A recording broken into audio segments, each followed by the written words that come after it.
tried to follow it, but I don't know. I think I look more like Carol Burnett than a poop.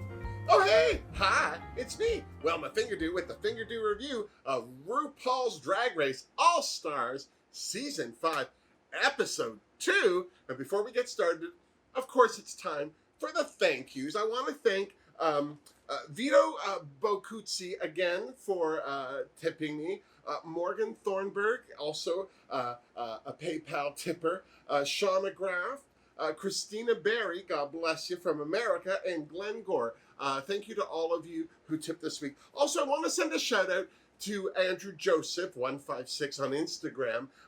Andrew, I should have said something last week, and I'm so sorry I forgot. But you got your t-shirt in blue, looks so gorgeous, for the finale, and I hope that you love it as much as, well, I love mine. I'm so serious. Of course, you can get a t-shirt like Andrew's on Redbubble.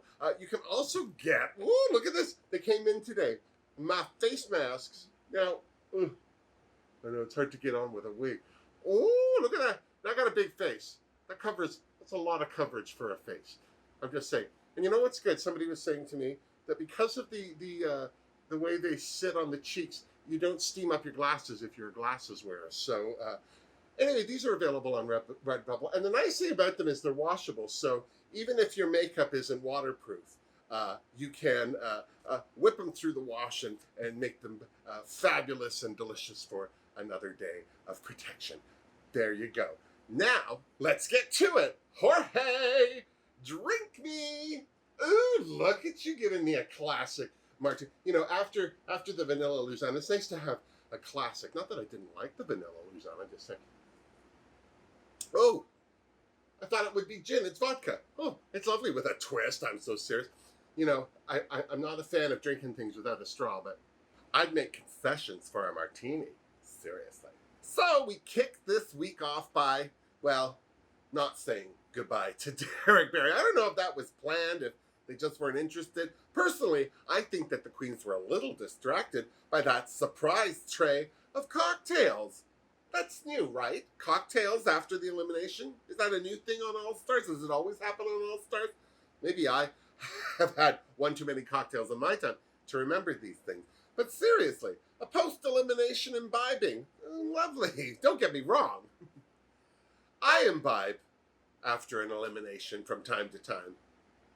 It's not on RuPaul's Drag Race when it happens. But I digress. No, the queens had no time for Derek Barry. They were way too busy, well, congratulating India Farah on her win, and also gagging over Evie Oddly being the secret lip sync assassin, which of course led to the girls then discussing the fact that that $10,000 cash prize got rolled over. And will get rolled over until somebody wins it. Well, Grandma Barbie herself almost passed out thinking what she could do with all that money in an IRA Roth account. Now all she has to do is win a challenge. Speaking of shade, I nearly gagged when Juju revealed she was the only one who'd voted for Mayhem, and I wasn't the only one either. Mayhem thought it was a joke, except no one was laughing. Least of all Mayhem, I'm so serious. She could not believe that Juju liked Derek's performance over hers. And personally, I think that's the bigger insult. But I have to say, I'm super proud of Juju. She stood her ground and in one fell swoop let the entire room know that Grandma Barbie is here to win. So you better buckle up. I think I might get a helmet. The next day in the workroom, where it was becoming obvious that India Farah was single-handedly trying to bring back the wide-brim fedora, which I don't have a problem with because that was my drag queen name in high school. The queens finally said goodbye to Derek Barry, officially. Something else that was official was Ms. Cracker's regret over not voting on Gina off. And she told her as much right there to her face. Seriously, I didn't understand why it even happened. I mean, she said, well, I was up all night with regret and where I couldn't sleep, I had to get it off my chest.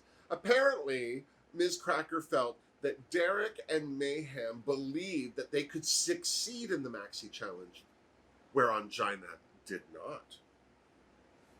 No, as long as she felt better saying, seriously.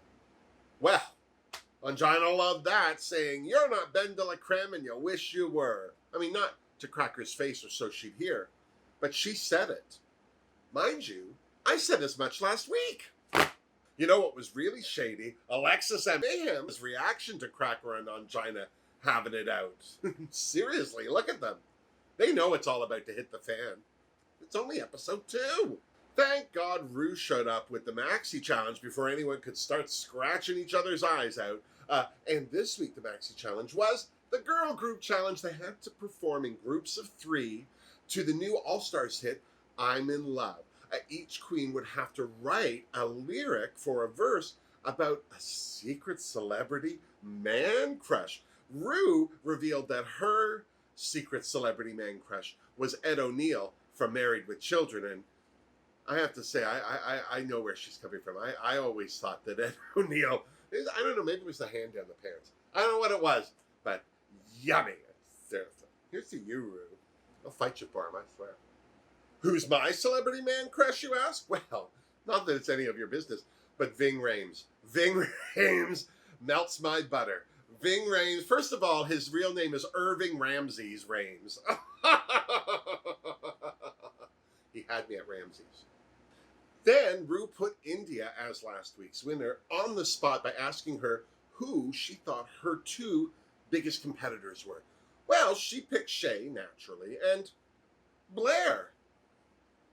Blair has been doing drag a hot minute, no offense, but seriously, I can't believe she didn't pick Mariah.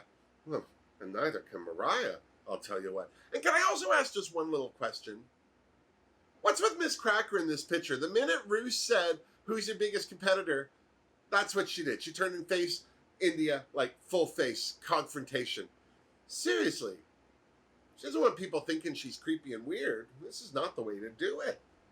Anyway, Ru made India, Shay, and Blair the team captains for the girl groups, and because India had won last week, she got to pick first. She picked Juju right out of the gate, which I guess is a solid pick, but I don't know, Juju doesn't have a good history of singing live on RuPaul's Drag Race. And she says she can do it. We just have to see her do it yet. Blair's first pick was Cracker. Okay. And then Shay, finally, someone picked Mariah Paris Balenciaga. India went again, and her second choice was Alexis Mateo, which I have to say, another good choice. She is a solid performer. I think people underestimate Alexis, and not because she's my drag crush. I'm so serious. Then it was Blair's turn, and she picked Mayhem Miller, I guess, as the lesser evil over Mayhem and Angina. They both were in the bottom last week, I'm just saying. Which left Angina to Shay's team. And Angina seemed to be the only person that didn't have a problem with this, because she said that if she had to pick a team for herself, she definitely would have picked Shay and Mariah. So, she may have been happy, but I don't know how many others were. So the queens got to it by revealing their secret celebrity man crushes. Over on Team India, Juju wanted to open her house to Uncle Jesse himself, John Stamos. Alexis Mateo said that her secret celebrity man crush was Daddy Despacito himself, Daddy Yankee. And then India Farah said hers was Justin Timberlake. To all. No offense, those are boring. Those are boring people to sing about. Not that they're not worthy of being sung about, but I just wasn't... in my mind, when this challenge was first laid out, I thought that it would be more interesting to have humorous or less obvious picks for a secret celebrity man crush. Clearly, I was wrong. I'm okay with that. But seriously, I mean, my celebrity man crush really is Ving Rhames. I'm not going to sing about him. There's children in the room. You don't want to hear that song. But I will sing about how Ronald McDonald lets me put his delicious offerings in my mouth. Hello, kids. Delicious Offerings was my drag queen name in high school. The fact that Justin Timberlake was not India Farah's first choice to sing about was even sadder. No, she wanted to sing a whole song about her fiancé, RJ. Thank God Alexis and Juju talked her out of it. Seriously, who the fuck is RJ? Over on Team Blair, the queens seemed to have a much better handle on the situation. So much so that they got this reaction from Team India. Blair said her choice was Hannibal Lecter, and Mayhem Miller picked Mr. Rogers. See? Funny. What wasn't funny was how controlling Cracker got during the writing of the lyrics. Certainly Mayhem Miller wasn't laughing, I'll tell you what. Remember season 10? Mayhem's been served this salty cracker before, seriously. Over on Team Shea, the queens were much more interested in assessing the competition, and they came to the conclusion that Blair was going to have a bumpy night. Mostly because of Ms. Cracker being on her team, who Ongina had already given a crown to, the Queen of Shea. Then it was off to record their tracks with Leland and Freddie. Blair went first, and she was feeling some pressure for sure, because as she said, quote, "Everyone knows I'm a singer." Well, the only reason everyone knows you're a singer is because you keep telling them. Personally, I think that's maybe why she was pitchy. Of course, she was too tightly wound to breathe, so that couldn't have helped. Stop it. Even though Ms. Cracker was singing about Sylvester Stallone, a name that certainly does not fall trippingly off the tongue, she did well, much to Mayhem's chagrin. Mind you, Mayhem's preoccupation with Ms. Cracker may be the reason that she didn't do so well herself, seriously. Over on Team India, Alexis Mateo recorded her track first, and she totally rocked it, as she always does. Grandma Barbie was next, and, well, she didn't suck either, good for her. The only person who seemed to have any trouble on Team India was India. I'm so serious. It looks like somebody's getting outshone. Okay. Captain Shea set the bar very high for her team with her verse about Chadwick Boseman. Personally, I'm a Michael B. Jordan queen myself, just saying. Ongina was next, and a lot of things happened all at the same time when she started her verse. First of all, she was singing about Henry Cavill, Superman, and while I can understand why one would want to sing about Henry Cavill, I can't imagine that it would make for interesting content. No offense to anyone. I mean, seriously, how many times can you fly to his Fortress of Solitude? Well, unless it's on his dick. The second thing that happened didn't. Ongina's voice, she opened her mouth, it was like, just that's Sahara. I mean, clearly she was battling a cold or something. But I can't believe that somebody didn't offer her some kind of tea or hot liquid. Shut up. Mariah's verse had two things wrong with it. First of all, her celebrity crush, and I understand this fully, Jason Momoa. Yum. But there's another name that does not flow trippingly off the tongue. What also didn't flow trippingly off the tongue for Mariah was Mariah's voice, who's sounding like Dory now. Then it was time for the queens to work on their choreography, and I was very surprised to see all three girl groups working on their choreography all at the same time. I mean, I understood that it was a number that they were all doing together, but their choreography I thought would be very independent, but no. They had to work in front of each other. Oh, it's never good.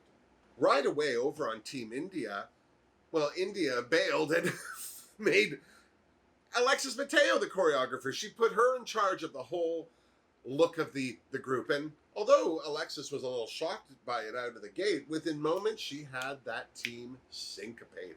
Seriously. And can I just have a minute to thank Juju B for sharing her sexy face with the world? I don't know if that's a sexy face or going to the toilet face.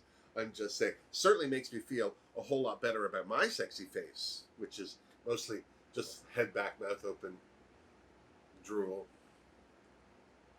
chip dust. It's totally hot. Mostly because the chips are barbecued.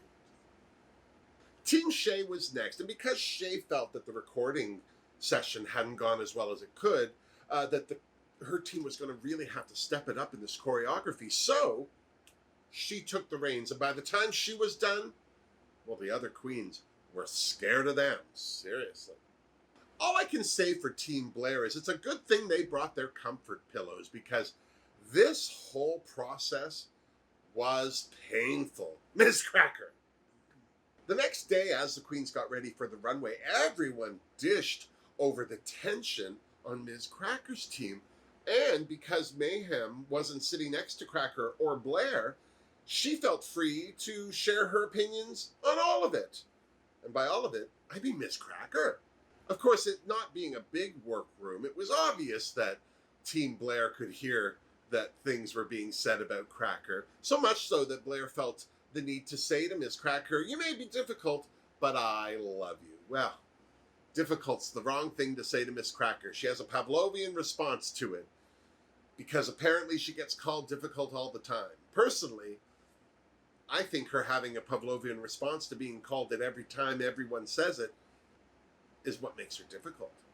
And then it was time to hit the runway, and sweet Marie and the ships at sea. What the heck was Rue wearing? I mean, it looks like she's got disco yoga mats wrapped around her. Seriously. Oh well, not my life. Joining Rue on the judging panel, of course, love of her life, Michelle Visage, the always dapper Carson Kressley, and this week, secret celebrity makeover alum Madison Beer, and the star of Dear White People and the Avengers franchise, Tessa Thompson. Then it was time for the girl groups to hit the stage. All in all, I really like this performance. I mean, clearly this is a number that's either in RuPaul's Drag Race Las Vegas Live, or they're going to put it in. One way or the other. It seemed to me like they were working a number out. And I liked it. It was cute. I thought everyone did well, too. I was super surprised that Angina didn't sound worse. I mean, I know that auto-tune helps, but I didn't think it was that good. I mean, if I wasn't really paying attention, I wouldn't have known that they had done that much correcting on Angina's lyrics. I'm so serious.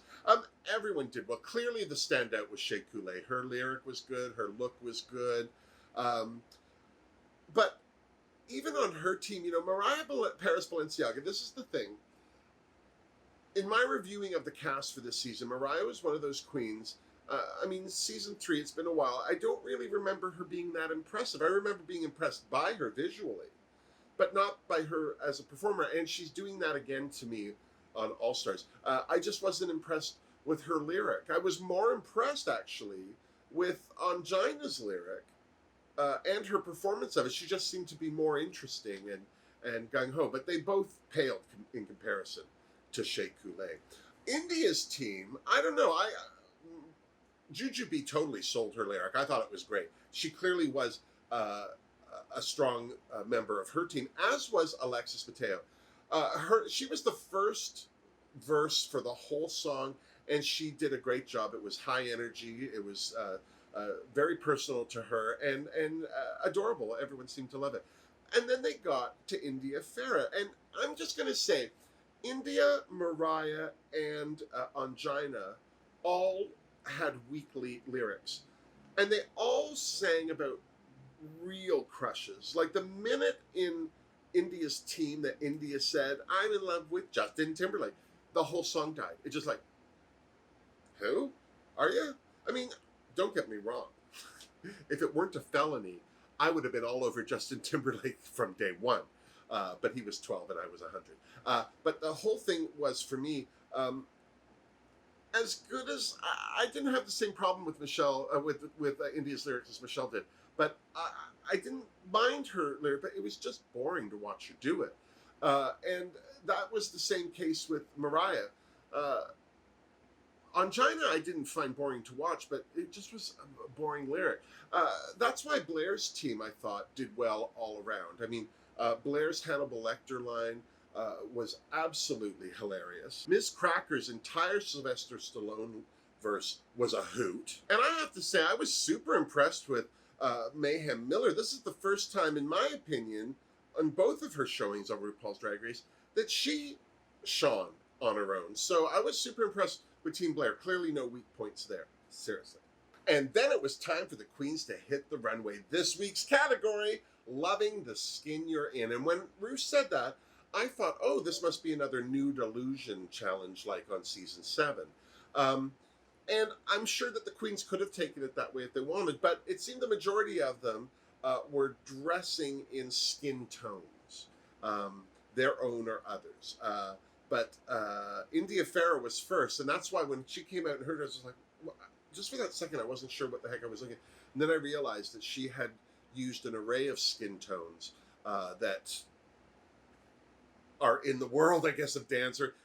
Keep this in mind, skin tone, oh, it's a very subjective title for fabric, because everybody's skin tone is so different, and to get something that's matchy is so hard to do. So the fact that these queens had that challenge ahead of them to begin with was impressive. So I have to say, I liked India Farah's interpretation of this challenge, because it allowed her to not necessarily match her own skin tone only, but also allowed for a nice pattern on the dress and a little red heart decal pop. So all in all, it was a good look for Ms. Farah. I'm so serious.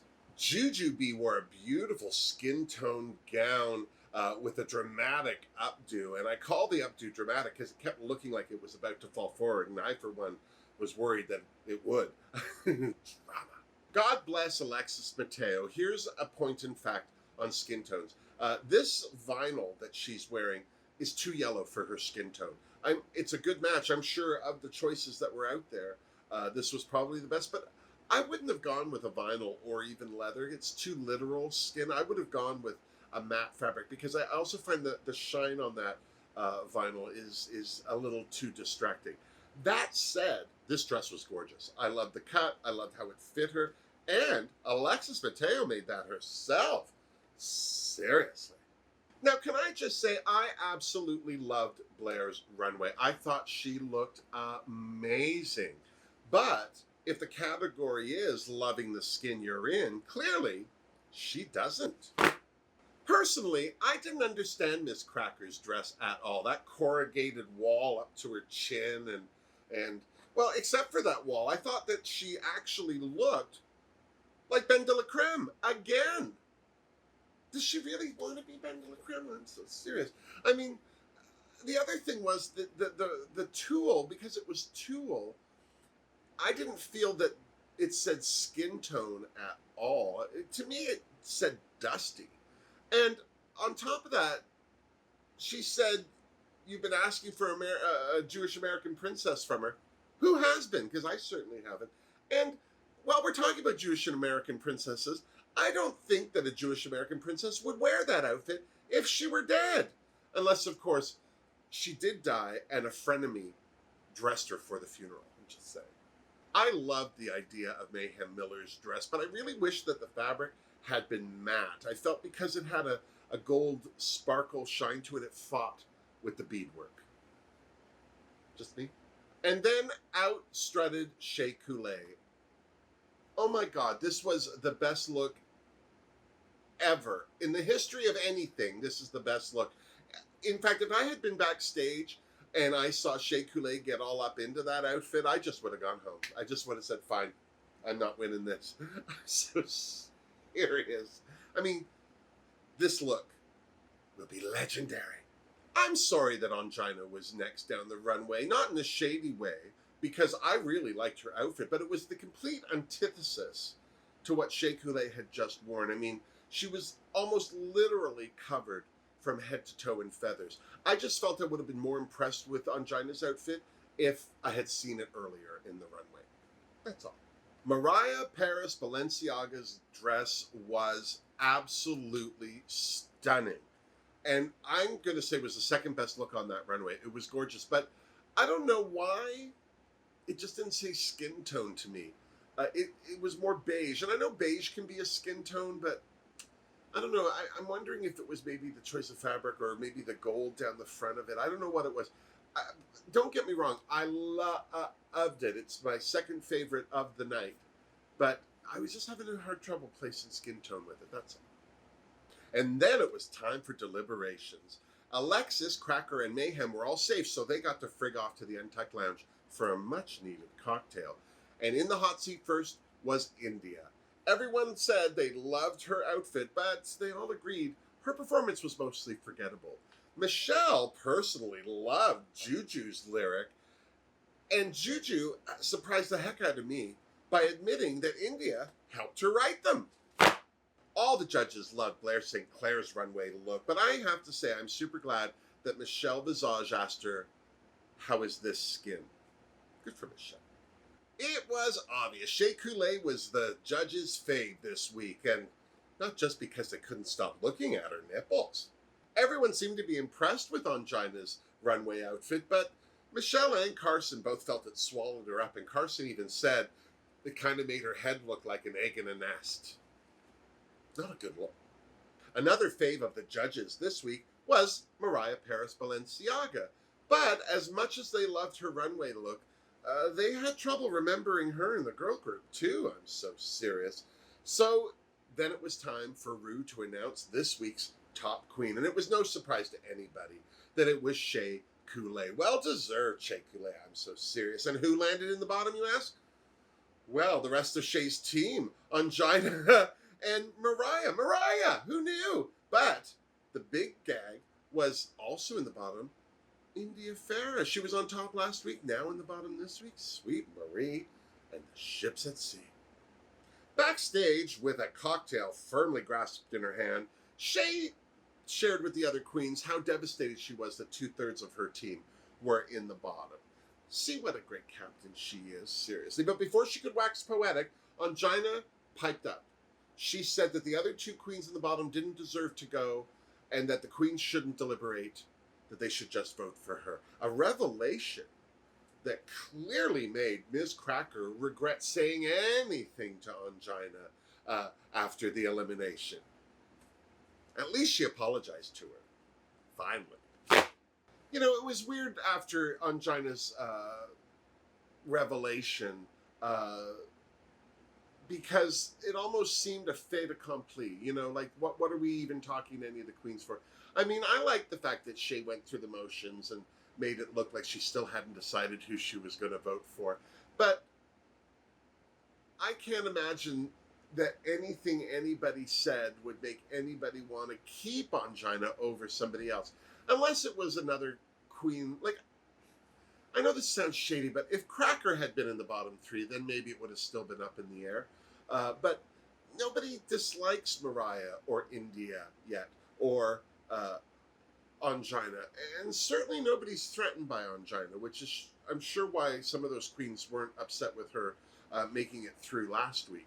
But I just have to say, the whole process of chatting with the other queens, they kept asking Angina how she would be tomorrow. Blair said, "Will you be angry tomorrow?" Shea said, "Well, I don't want to pick someone over you and then not have you try." It just seemed like a lot of people were kind of in asking her what her plan was.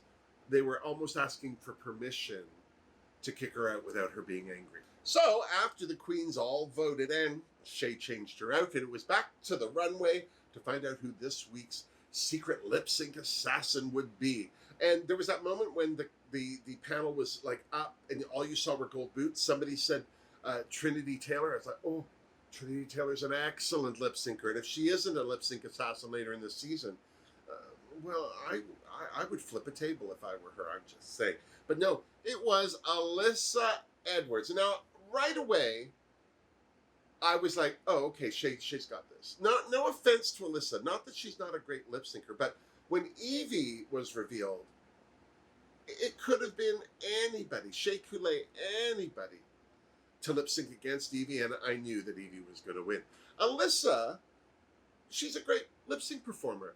Her and Tatiana on All Stars tied. They neither of them went home. They were both so good. Certainly there's no reason to think that Alyssa wouldn't be a threat. But there was just something for me, because it was Shea Coulee. I don't know what it was. I just wasn't worried. And then it was the Pointer Sisters' Neutron Dance. What a great song to perform to. And I have to say, it was a great lip sync to watch, but I rarely watched Alyssa.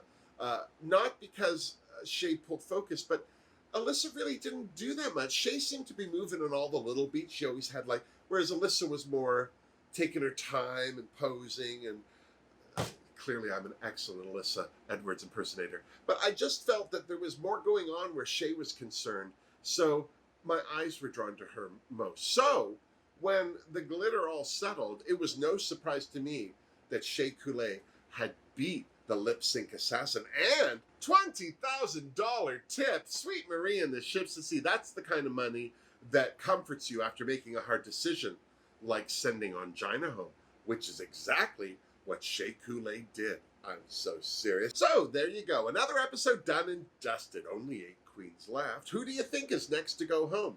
Is Mayhem Miller out of the woods yet? What about Mariah Paris Balenciaga? Do you think she'll be in the bottom again? What about Cracker? Do you think she'll crack? All we can do is tune in to RuPaul's Drag Race All-Stars 5 next week. And when you're done, you come on back and you see me. Now, before you go, don't forget to like this video. Don't forget to subscribe. And if you're interested in supporting me with a PayPal tip, or by being a Patreoner, or buying some merchandise on Redbubble, all of those links are down below too. And until next week, miss me! Mwah! Seriously, Jorge, I'm giving this fan a workout.